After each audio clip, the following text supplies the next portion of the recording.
Hello and welcome back to the Tech Blackboard.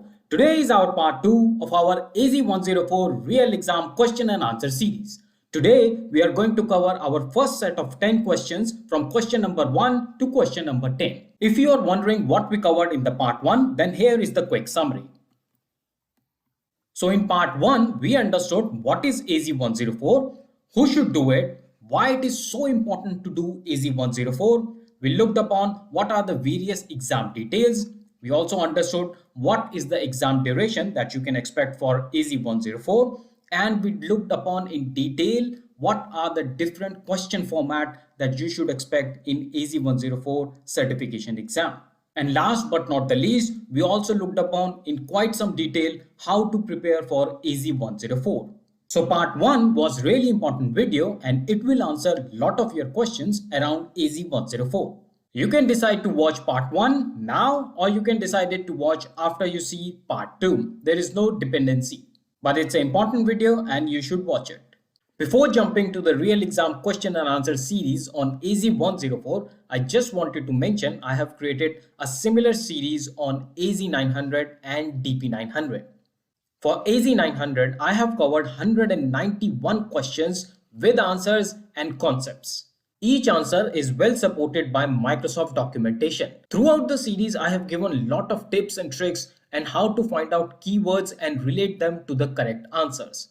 Similarly, for the DP900, I have covered as many as 80 questions with answers and concepts. And here as well, each answer is well supported by Microsoft documentation. So if you are also interested in AZ900 or DP900, or maybe you know someone who wants to do these certification, then please spread out these videos to them. The links for both the videos are available in the description box. If you have not subscribed to the channel, please subscribe it now and press that bell icon so that you get the notification as soon as the videos are released. Now let's jump to the question number 1.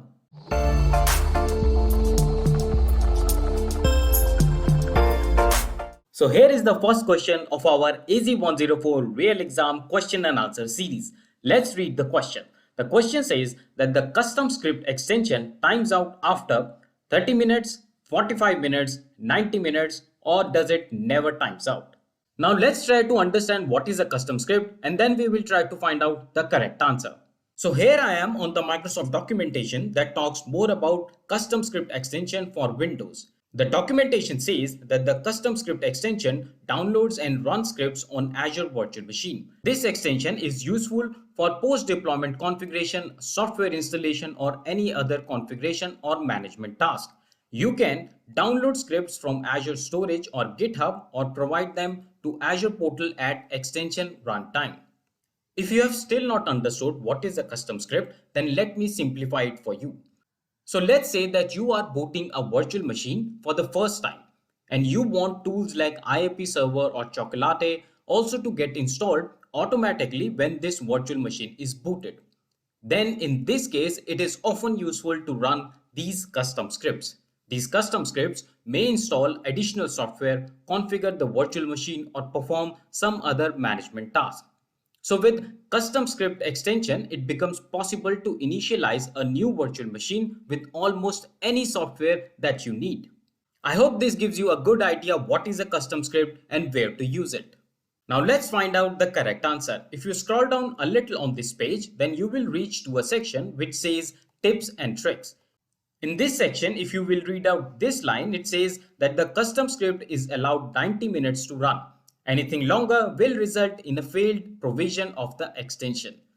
With that input from the Microsoft documentation, we can easily find out the answer, and the correct answer is 90 minutes. So a custom script extension times out after 90 minutes. Now let's read out the second question. It says that you have an Azure Active Directory Azure AD tenant named the techblackboard.com. Multi-factor authentication MFA is enabled for all the users. You need to provide users with ability to bypass MFA for 10 days on devices to which they have successfully signed in by using MFA. What should you do? Your options are from the multi-factor authentication page, configure the user's setting, or from Azure AD, create a conditional access policy, or from the multi-factor authentication page, configure service setting, Or the last one is from the MFA blade in Azure AD configure MFA server setting. Now it's important that you're noting some important point in this question. So essentially, the question is asking you to provide the users with the ability to bypass multi-factor authentication for some n number of days. It could be 10, 20, 25 on devices on which they have already signed in by using multi-factor authentication. So now let's jump to the Microsoft documentation and try to find the correct answer for this question. Now this is the Microsoft documentation that will give you length and breadth about configuring Azure AD multi-factor authentication setting. Now on this page, you have to scroll down really deep and go almost to the bottom of this page, and then you will reach to a section which will talk about remember multi-factor authentication. So this section says that the remember multi-factor authentication feature let user bypass subsequent verification for a specified number of days after they have successfully signed in to the device by using multi-factor authentication or MFA.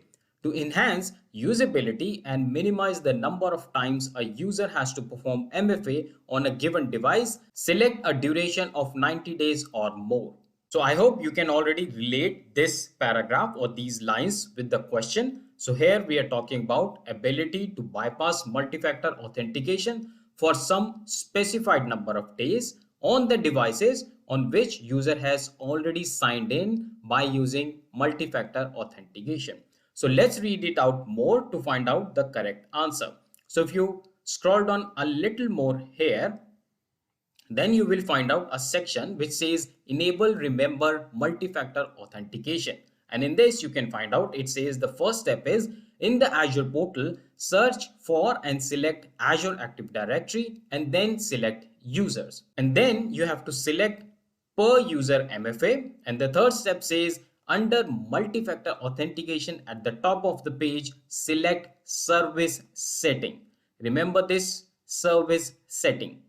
And with that quick read from the Microsoft documentation, the correct answer for this question is from the multi-factor authentication page, configure service settings. I hope you can resonate this word that we read on the documentation page as well. So now let's move on to question number 3. It says that you download an Azure Resource Manager template based on an existing virtual machine. The template will be used to deploy 100 virtual machines. You need to modify the template to reference an administrative password. You must prevent the password from being stored in plain text. What should you create to store password?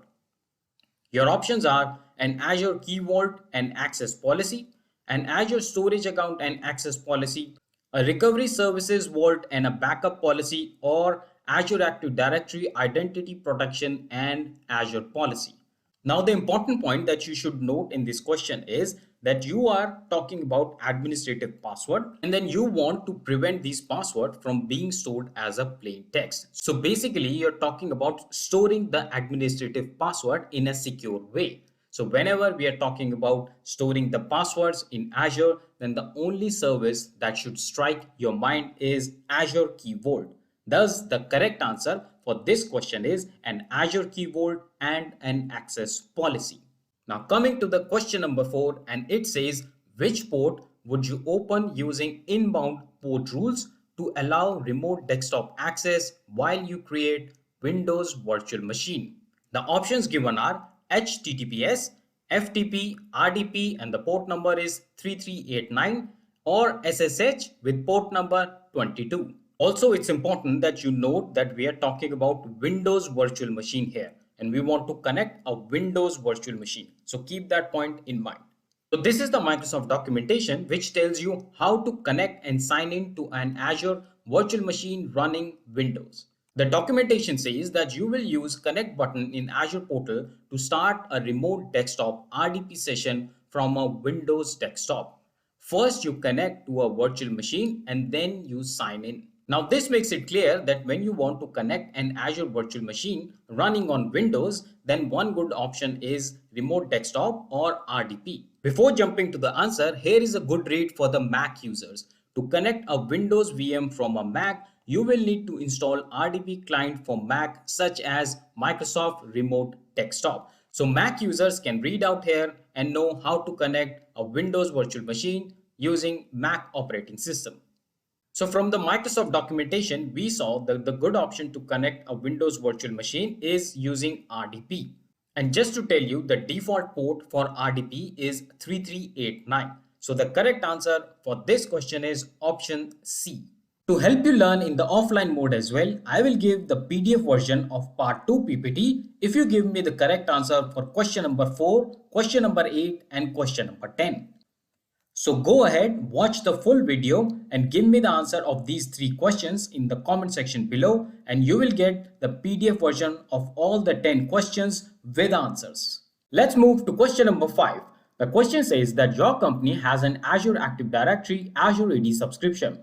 You want to implement an Azure AD conditional access policy.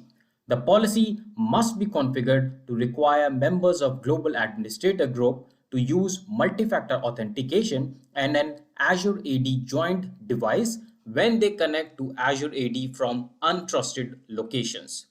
The solution given is you access the multi-factor authentication page to alter user setting. Does this solution meet the goal? This is the Microsoft documentation that talks conditional access. It says the modern security parameter now extends beyond organization's network to include user and device identity. Organizations can use identity-driven signals as a part of their access control decisions. A great video here explaining what is a conditional access policy and how to use it. Another quick way to learn about conditional access is to directly jump into your Azure portal, and here you are in conditional access policy. If you come here, you can read what is a conditional access. Conditional access gives you the ability to enforce access requirements when specific conditions occur. Let's take few examples. So the condition is when any user is outside the company network, and the controls are they are required to sign in with multi-factor authentication. The other condition is when users in the manager group sign in, and the controls are they are required to be an Intune compliant or domain joint device. I will tell you how to reach to this conditional access page in just a short while. Now that you have some idea on what is the Azure conditional access policy, let's look some of the other variations of the same question. The question number 6 and question number 7 presents 2 more variation of the same question. Question is same, however the answers are different. The solution given in question number 6 is that you access the Azure portal to alter the session control of the Azure AD conditional access policy. Whereas in the question number 7, it says you access the Azure portal to alter the grant control of Azure AD conditional access policy. So now out of these 3 variations, you have to pick the correct answer. Now let's jump back to the Microsoft documentation to find the correct answer. So here I am on the Microsoft documentation talking more about conditional access require MFA for all users. Here, if you scroll a little down here, there are the steps given to create a conditional access policy. The steps are that you of course go to the Azure portal, sign in there, and you should be a global administrator, security administrator, or conditional access administrator. Only then you can perform these steps. So once you are in Azure portal, then you go to the Azure Active Directory, then you go to security, and then you land up in conditional access. And then you select new policy. You can further read out all the steps and figure out how to implement conditional access policy. Jumping on to our Azure portal. Now I have already signed in. Now let's come to the home page. And on the home page, you can directly jump to the Azure Active Directory. If you don't find it here, you can look from the search bar. And here you can find Azure Active Directory. When you come to the Azure Active Directory, then as per the documentation, you have to go to the security. So let's find out where is security. Here is it. So press the security. Now you are in the security tab. And now as the documentation suggested, conditional access. So click on conditional access. And now we reach to the same page as we discussed before. And now in this page, you can press new policy, and from here you can follow along the steps given in the documentation here. So it said that we are in Azure Active Directory, then we are in security, and then we are in conditional access. So remember these steps here. As always, friends, all the links that I'm sharing in this presentation will be shared in the description box. Now let's try to find out the correct answer for all these three questions. I have pasted the small snippet from the Microsoft documentation here so that it's easy to relate the answer. So you can see in this small screenshot here that the correct steps were to reach out to Azure Active Directory, then security, and then to the conditional access. So we don't have conditional access here. It says user setting. Thus the correct answer for question number 5 is no. Then in question number 6, it says to alter session control of Azure AD conditional access policy, which again is no.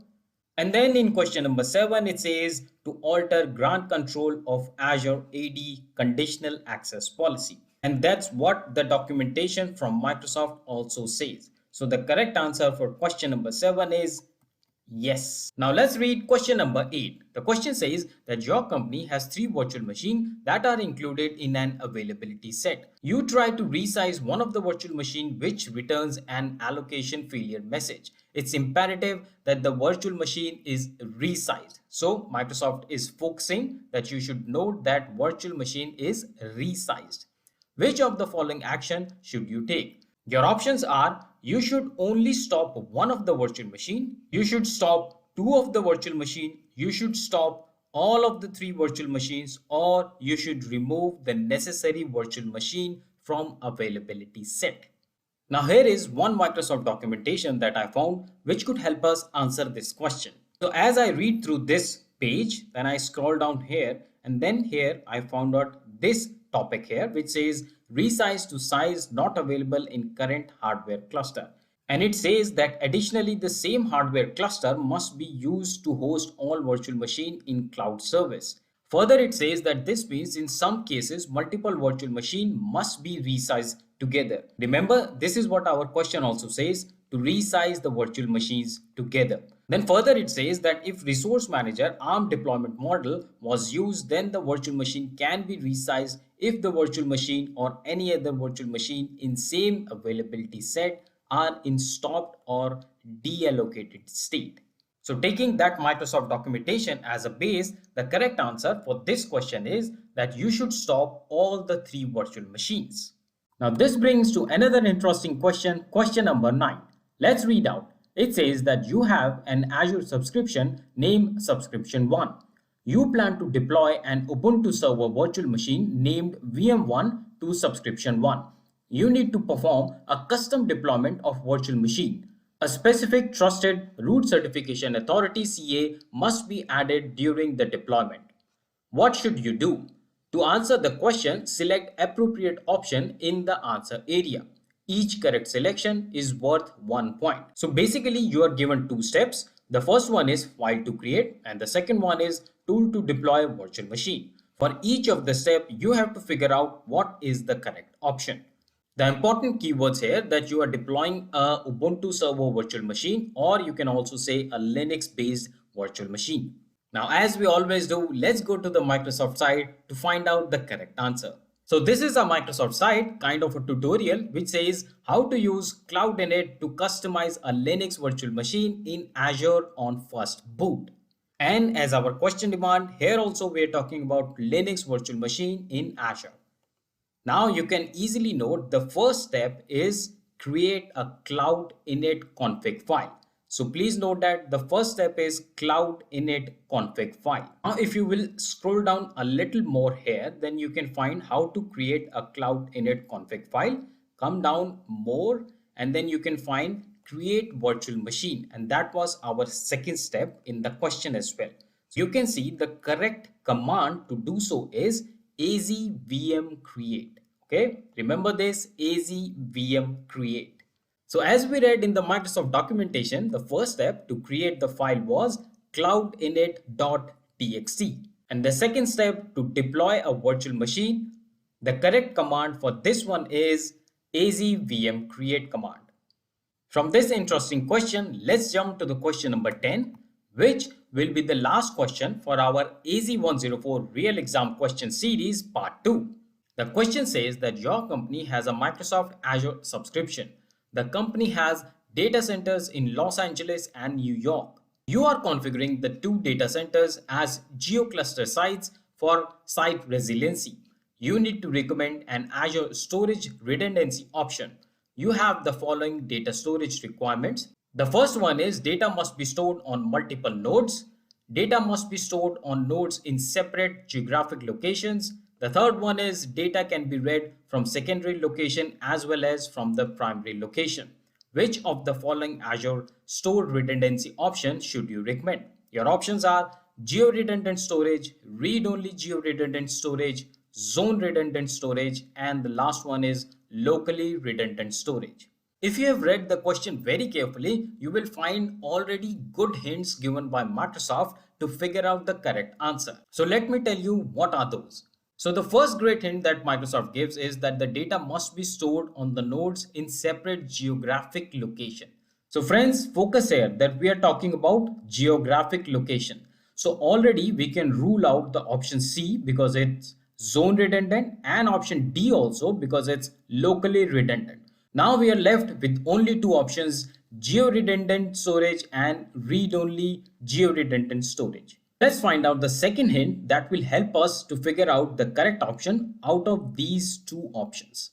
So the second hint for us is that the data can be read from secondary location as well as from the primary location. So both the location you should be able to read the data. Thus the correct answer for question number 10 is read-only geo-redundant storage.